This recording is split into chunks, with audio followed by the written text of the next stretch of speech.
नमस्कार दोस्तों, आज हम जिस चीज़ के बारे में बात करेंगे वो है वायरस का क्लासिफिकेशन। यानी इस वीडियो में हम वायरस का क्लासिफिकेशन करेंगे और वायरस को देखेंगे कितनी तरह से कैटेगराइज किया गया और वो कौन कौन से कैरेक्टर है जिस बेसिस पे वायरस को कैटेगराइज किया गया है। तो पहले हम उन कैरेक्टर को देखेंगे कैसा कौन कौन से कैरेक्टर है कि किस बेसिस पे वायरस को कैरेक्टराइज किया गया है, कैटेगराइज किया गया है। और जब वो कैटेगराइज किया गया है तो कौन कौन से कैटेगरी बनती है, कुछ कैटेगरी का हम यहाँ पे डिस्कशन भी करेंगे और देखेंगे भी। तो चलिए शुरू करते हैं। देखिए, वायरस का जो क्लासिफिकेशन किया गया है इसके कई सारे कैरेक्टर हैं, कैरेक्टर के बेसिस पे किया गया है, जिसमें कुछ मेंशन यहाँ पे हैं। पहला है एफिनिटी टू डिफरेंट सिस्टम। इसका मतलब है कि अलग अलग जो वायरस होते हैं अलग अलग सिस्टम के अकॉर्डिंग अलग अलग तरीके से रिस्पॉन्स करते हैं। कुछ वायरस ऐसे हैं जो रेस्पिरेटरी सिस्टम पे अधिक रिस्पॉन्स करते हैं, कुछ वायरस ऐसे हैं जो डाइजेस्टिव सिस्टम पे रिस्पॉन्स करते हैं, कुछ ऐसे हैं जो नर्वस सिस्टम पे रिस्पॉन्स करते हैं। तो उनकी एफिनिटी कुछ सिस्टम बेसिस है, कुछ ऑर्गन बेसिस है। जैसे कि हेपेटाइटिस वाला है वो लीवर को ही इन्फेक्ट करता है, किसी और को नहीं करता। पोलियो वायरस है वो नर्वस सिस्टम को ही करता है। तो इस तरह से अलग अलग ऑर्गन या अलग अलग ऑर्गन सिस्टम को अफेक्ट करने के उसके पास एफिनिटी है। उस बेसिस पे उस कैरेक्टरिस्टिक से बेसिस पर भी वायरस को क्लासिफाई किया गया है। दूसरा एपिडेमियोलॉजी। एपिडेमियोलॉजी कहने का मतलब है कुछ वायरस स्पेसिफिक रीजन में ही जाके और स्पेसिफिक एरिया पे ही जाके वो अफेक्ट करता है।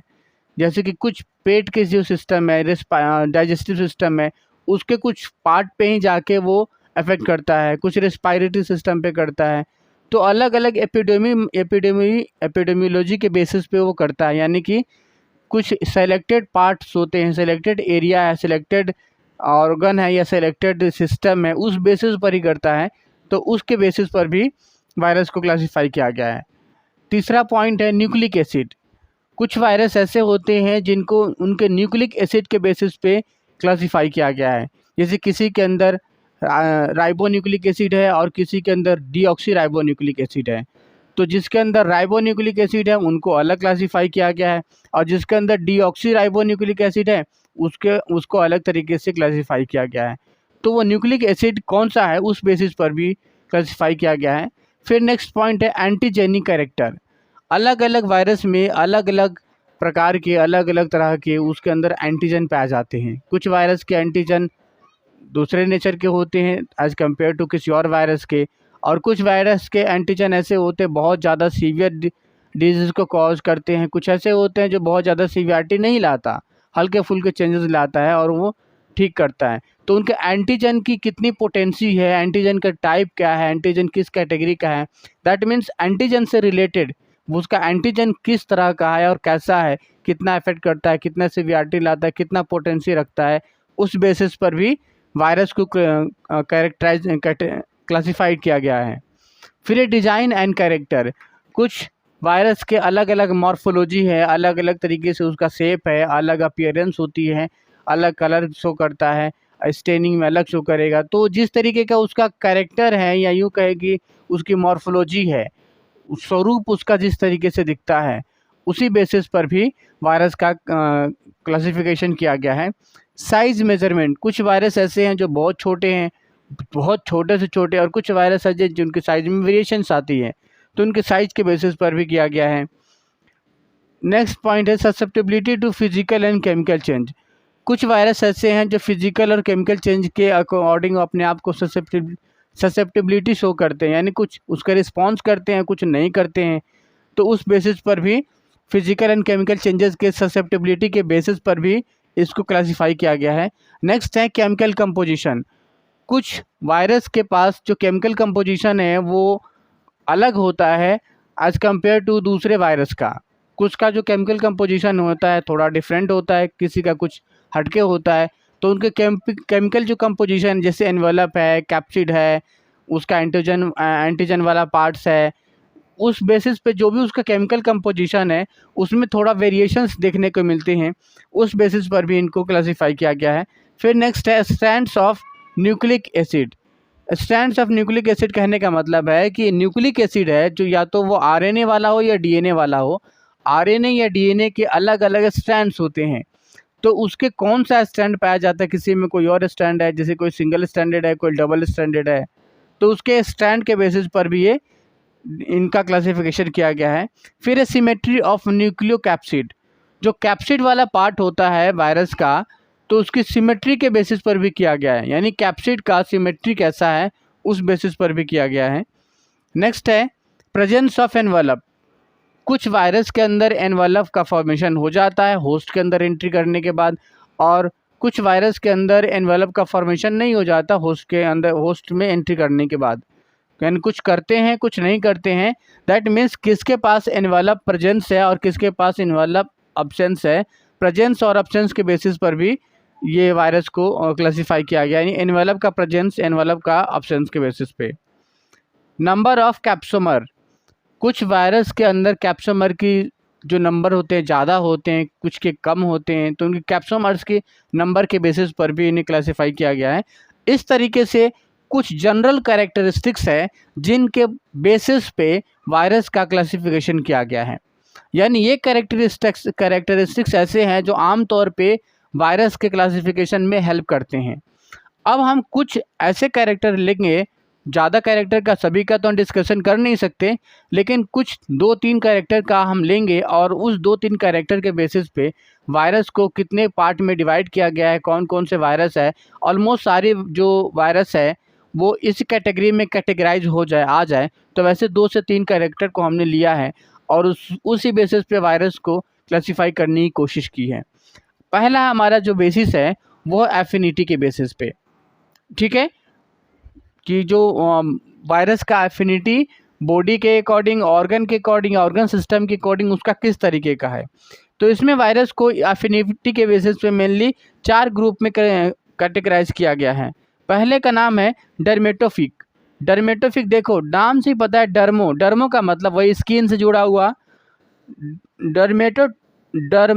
डर्मोट्रोफिक वायरस। डर्मोट्रोफिक कैटेगरीज एक ऐसा कैटेगरीज जो स्किन के लेशंस प्रोड्यूस करते हो, यानी स्किन के अंदर धब्बे, स्किन के अंदर लेशंस लाते हो, स्किन के सेल्स को नेक्रोज करते हो और उसके अंदर धब्बे प्रोड्यूस करते हो, पैचेस प्रोड्यूस करते हो, उसको हम बोलते हैं डर्मोट्रोफिक वायरस, यानी जो स्किन को अफेक्ट करता हो, स्किन को नुकसान करता हो।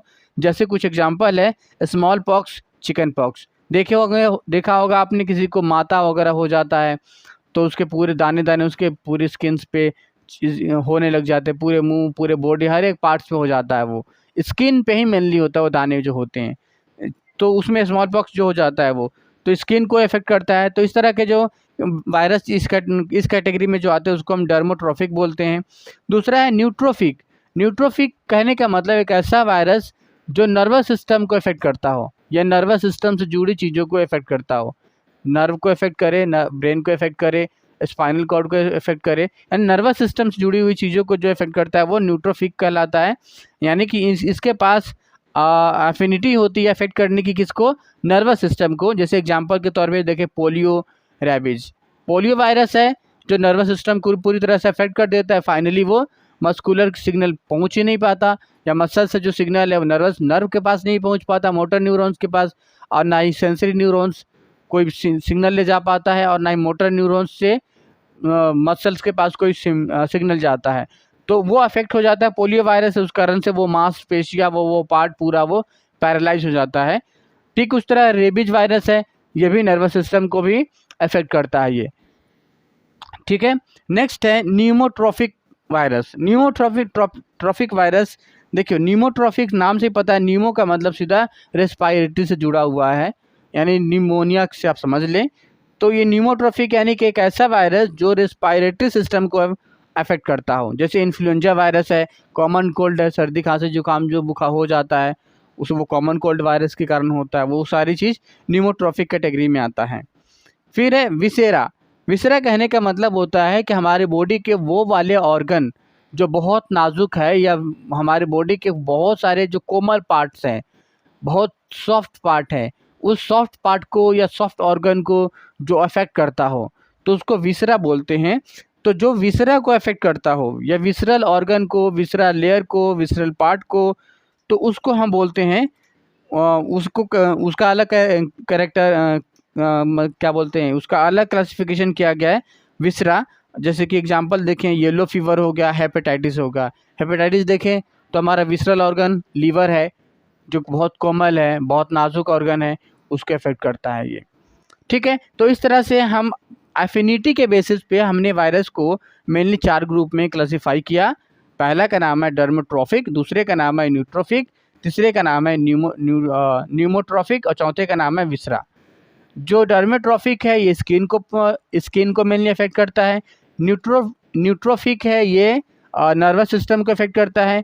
न्यूमोट्रॉफिक है ये रेस्पिरेटरी सिस्टम को अफेक्ट करता है। और विसरा है ये विसरल ऑर्गन को अफेक्ट करता है। ठीक उसी तरीके से दूसरा क्लासिफिकेशन का बेसिस हमने लिया है वो एपिडेमियोलॉजी। एपिडेमियोलॉजी के बेसिस पे वायरस को किस तरह से क्लासिफाई किया गया है। एपिडेमियोलॉजी कहने का मतलब है कि बॉडी के किस किस ऑर्गन, किस किस पार्ट, किस किस एरिया में मेनली वो वायरस का आतंक रहता है, वो वायरस उसको अफेक्ट करता है। तो पहला देखें तो इसमें मेनली 3 कैटेगरीज को हमने लिया है। यानी कि पहला है एंट्रिक वायरस। एंट्रिक वायरस देखिए, एंट्रिक का सिंपल सा मतलब है कि पेट से जुड़ा हुआ है, डाइजेस्टिव सिस्टम से, जीआईटी से जुड़ा हुआ है। तो जो एंट्रिक वायरस वो वायरस होते हैं जो एंट्रिक सिस्टम को अफेक्ट करता हो या एंट्रिक सिस्टम में ही रहता हो। जैसे कि लिखा हुआ अभी अफेक्ट एंट्रिक सिस्टम। एग्जाम्पल के तौर पे देखें तो पिकोना वायरस या हेपेटाइटिस वायरस। हेपेटाइटिस वायरस ये लीवर है, जीआईटी का ही एक पार्ट है लीवर, वो लीवर को अफेक्ट करता है, इसलिए इस ग्रुप में भी आ जाता है। दूसरा है रेस्पिरेटरी वायरस। रेस्पिरेटरी वायरस जो रेस्पिरेटरी सिस्टम को मेनली अफेक्ट करता हो, यानी अफेक्ट रेस्पिरेटरी सिस्टम, जैसे कि अडिनो वायरस या ऑर्थोमैक्सो वायरस। नेक्स्ट है अर्बो वायरस। दीज आर ऑर्थोपोड वर्नी है। ठीक है, जैसे इसमें टोगा वायरस आ जाता है या अर्बो वायरस इसके अंदर आ जाता है। तो इस तरीके से एपिडेमियोलॉजी के बेसिस पे वायरस को 3 कैटेगरी में कैटेगराइज किया गया है। पहला है एंट्रिक वायरस, दूसरा है रेस्पिरेटरी वायरस, तीसरा है अर्बो वायरस। ठीक है, तीसरा हमने जो बेसिस लिया है वो हमारा है न्यूक्लिक एसिड। यानी कि न्यूक्लिक एसिड के बेसिस पे वायरस को क्लासिफाई किया गया है, जिसके अंदर न्यूक्लिक एसिड अलग अलग तरीके का है। कुछ है ऐसा न्यूक्लिक एसिड जो राइबो न्यूक्लिक एसिड है, और कुछ है डीऑक्सी राइबो न्यूक्लिक है। डीऑक्सी मतलब उसके अंदर ऑक्सीजन नहीं और किसी के अंदर ऑक्सीजन है। तो उस बेसिस पर भी वायरस को क्लासिफाई किया गया है, जिसके अंदर आरएनए पाया जाता हो, या इसका मतलब ये बोले कि जो राइबो वायरस, यानी जिसके अंदर आरएनए पाया जाता है उसको राइबो वायरस कहा जाता है। या यूँ कहें कि राइबो वायरस को हम आरएनए बोलते हैं, या आरएनए वाला वायरस बोलते हैं, या आरएनए कंटेनिंग वायरस को हम राइबो वायरस बोलते हैं। यानी जिसके अंदर आरएनए पाया जाता है उसको राइबो वायरस बोलोगे, क्योंकि राइबो न्यूक्लिक एसिड इसके अंदर पाया जाता है। अगर इसको फुल फॉर्म करोगे तो राइबो न्यूक्लिक एसिड है। इसी बेसिस पे इसका नाम है राइबो वायरस भी इसे बोला जाता है। यानी आरएनए कंटेनिंग वायरस को राइबो वायरस के नाम से भी जानते हैं। तो इसके अंदर कौन कौन से एग्जाम्पल है, जैसे कि ऑर्थोमैक्सो वायरस। एग्जाम्पल के तौर पर देखें, इन्फ्लुएंजा वायरस, इसके अंदर आरएनए पाया जाता है। पैरामैक्सो वायरस, जैसे कि इसके एग्जाम्पल के तौर पर देखें मम्स वायरस। जो मम्स एक डिजीज है जिसमें दाने दाने से निकलते हैं स्किन्स के ऊपर, लाल लाल से रेड रेड स्पॉट से बनते हैं, तो वो मम्स वायरस है। ये भी हमारा किस तरह का है, ये आरएनए वायरस या राइबो वायरस ही है ये भी। रैप्डो वायरस जैसे कि रेबीज का वायरस है, इसके अंदर भी आरएनए पाया जाता है।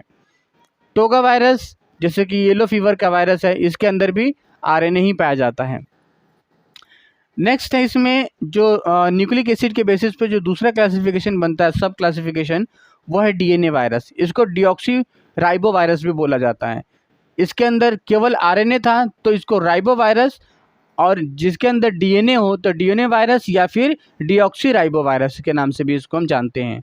तो कौन कौन से वायरस है जिसके अंदर डीएनए पाया जाता है, वह जैसे कि पॉक्स वायरस, स्मॉल पॉक्स जो हमने पहले देखा है एग्जाम्पल के तौर पे, वो पॉक्स वायरस जो भी होते हैं, जैसे कि जिसको पॉक्स हो जाता है वो वायरस डीएनए वायरस होता है, उसके अंदर डीएनए पाया जाता है। हर्प्स वायरस जैसे कि हर्प्स सिम्प्लेक्स वायरस, शॉर्ट में मेंशन है हर्प्स सिम्प्लेक्स वायरस, ये हमारा डीएनए वायरस है। अडीनो वायरस, इसके अंदर भी डीएनए पाया जाता है। तो इस तरीके से हमने कुछ में से केवल 2 से 3 हमने बेसिस लिया है और वायरस को क्लासिफाई किया गया है। और वैसे इतनी सारी कैरेक्टरिस्टिक्स है, एक जनरल कैरेक्टरिस्टिक्स है, इस बेसिस पे वायरस को फर्दर बहुत सारे पार्ट्स में डिवाइड किए गए हैं। इसको कैटेगराइज किए गए हैं। अगले वीडियो में वायरस से जुड़ी हुई कुछ और जानकारी को लेके आपके साथ आएंगे। तब तक के लिए शुक्रिया।